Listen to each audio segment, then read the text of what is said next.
DMTV Info, votre chaîne d'information en temps réel. La politique, la santé, le sport, les faits de société, la musique, les rumeurs et bien plus encore. Vous découvrirez cela dans notre chaîne DMTV Info.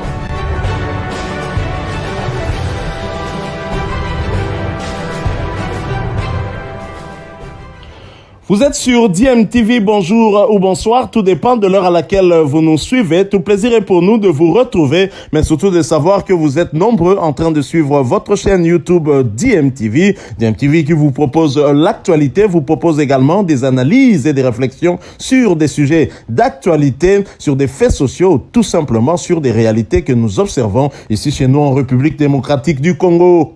Pour gagner une guerre, il faut parfois accepter de perdre une bataille. Après avoir résisté à la pression exercée par les clubs européens et décidé de maintenir la CAN 2021 du 9 janvier au 6 février 2022 comme prévu, la Confédération africaine de football CAF a accepté après un échange avec la FIFA de faire un geste à la direction des écuries du vieux continent. Selon le règlement, les joueurs internationaux devraient rejoindre leur sélection 2 semaines avant le début du tournoi prévu le 9 janvier. Mais exception sera faite cette fois-ci. En effet, les joueurs internationaux concernés par la Coupe d'Afrique des Nations au Cameroun du 9 janvier au 6 février 2022 pourront jouer avec leur club jusqu'au 3 janvier, a annoncé la Fédération internationale de football FIFA hier dimanche 26 décembre 2021, alors que la date officielle de la mise à disposition des joueurs pour les sélections en participant à la CAN était initialement prévue le 27 décembre. La Confédération africaine de football autorise désormais les clubs à conserver leurs joueurs jusqu'au 3 janvier inclus, indique la FIFA dans un courrier adressé à l'Association européenne des clubs ECAN, aux ligues ainsi qu'aux fédérations européennes. Les clubs anglais qui disputent plusieurs journées de championnat d'ici au 3 janvier et leurs homologues français qui vont jouer les 16e de finale de la Coupe de France les 2 et 3 janvier sont notamment concernés. Cette décision est prise dans un esprit de bonne volonté et de solidarité avec les clubs concernés compte tenu du fait qu'ils ont été affectés par la recrudescence des cas à Covid, écrit par ailleurs la FIFA dans son courrier. Cette décision de la CAF est un soulagement pour bon nombre de clubs, notamment les clubs d'outre-Manche. Beaucoup de formations anglaises, en effet, craignaient le départ d'un gros contingent de leurs joueurs juste après le Boxing Day, journée du championnat qui a lieu dimanche. Contrairement à la plupart des championnats du vieux continent, le championnat anglais ne s'arrête pas pendant les fêtes.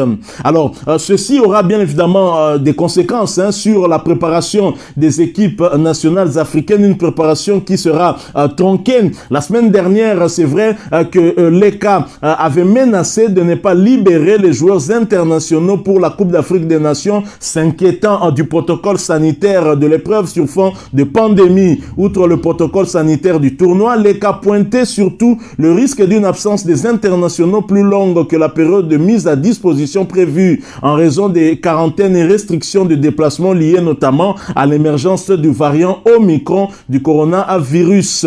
Alors, ceci, bien évidemment, va avoir des conséquences, je l'ai dit, sur la préparation de certaines sélections africaines qui seront sérieusement perturbées. Toutefois, cette dérogation sera uniquement valable pour les clubs qui ont des matchs officiels au programme entre le 27 décembre et le 3 janvier, notamment en Première Ligue, en France, 16e de finale de la Coupe de France, en Espagne aussi, en Turquie et au Portugal. Plus dans une moindre mesure la Belgique, dont le championnat va s'arrêter toutefois dès le 27 décembre au soir. Alors cette concession de la CAF n'est bien évidemment pas sans conséquences pour les sélections qui vont être privées de plusieurs joueurs pendant les matchs amicaux. On pense particulièrement au Sénégal qui compte beaucoup de joueurs dans les championnats concernés, mais aussi à la Côte d'Ivoire, au Nigeria Nigeria ou encore au Maroc qui seront particulièrement pénalisés avec un groupe amoindri pour une bonne partie de leur stage de préparation et pour les premiers matchs amicaux. La Coupe d'Afrique des Nations est toujours une source d'inquiétude pour les clubs européens car ils voient plusieurs de leurs joueurs s'absenter à la mi-saison et dans le futur, vraisemblablement, le tournoi pourrait être joué en fin de saison pour éviter justement ce télescopage qui crée finalement beaucoup de soucis.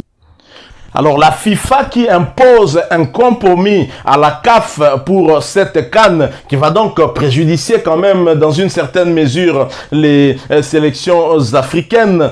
Ce compromis était-ce nécessaire pour justement ne pas trop frustrer les clubs européens qui ont utilisé certainement comme prétexte cette pandémie à Covid-19 pour pouvoir retenir les joueurs africains qui évoluent dans leur club. Bon, en tous les cas, je pense que ce compromis était quand même nécessaire pour satisfaire les deux parties parce que de l'autre côté, on cherchait carrément à annuler cette Coupe d'Afrique ou à la reporter pour justement favoriser ce club européen. Donc on comprend que toutes les agitations qui avaient eu lieu, en tout cas ce souhait du président de la FIFA, c'était justement pour satisfaire les clubs européens. La Libye utilisait c'était cette pandémie à Covid-19 avec ce variant Omicron qui est en train de sévir actuellement dans le monde. Donc voilà un peu. Mais je pense que à terme, les Africains devront se faire respecter parce que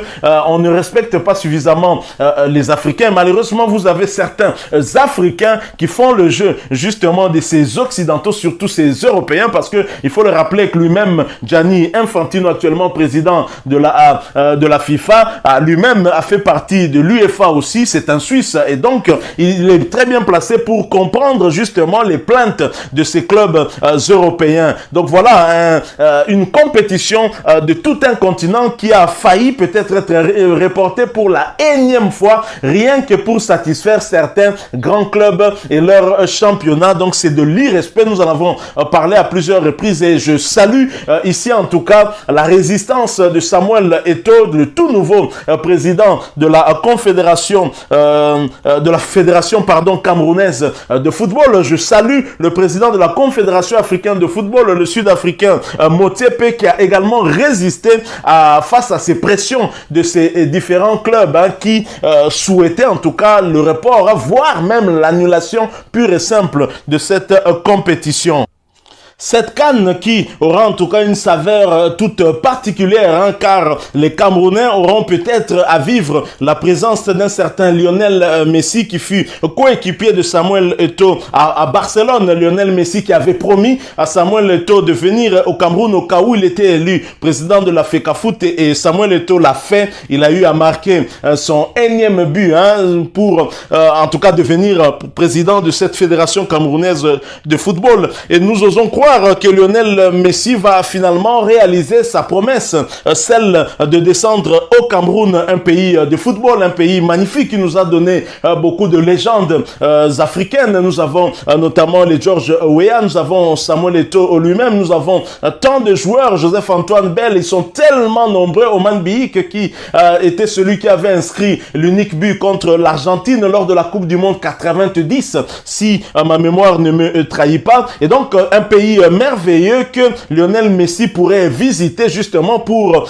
confirmer la promesse qu'il avait eu à faire à son ami et grand frère Samuel Eto'o. Donc je salue encore une fois la résistance des Africains. La majorité des Africains en tout cas ont été soudés derrière le Cameroun pour insister à ce que cette Coupe d'Afrique des Nations ait lieu. C'est une messe africaine qui rassemble justement tous les pays africains et les projecteurs de toutes les nations africaines seront braqués vers le Cameroun pour suivre, même si il y a des pays qui ne sont pas qualifiés, tels que le nôtre qui a raté cette Coupe d'Afrique des Nations. Mais nous aurons un œil bien évidemment parce que dans cette Coupe d'Afrique des Nations, sur les 10 pays qualifiés pour les barrages, 9 seront bien présents. Sur la RDC sera aux abonnés absents et parmi les 5 pays que nous pourrions affronter, tous seront là.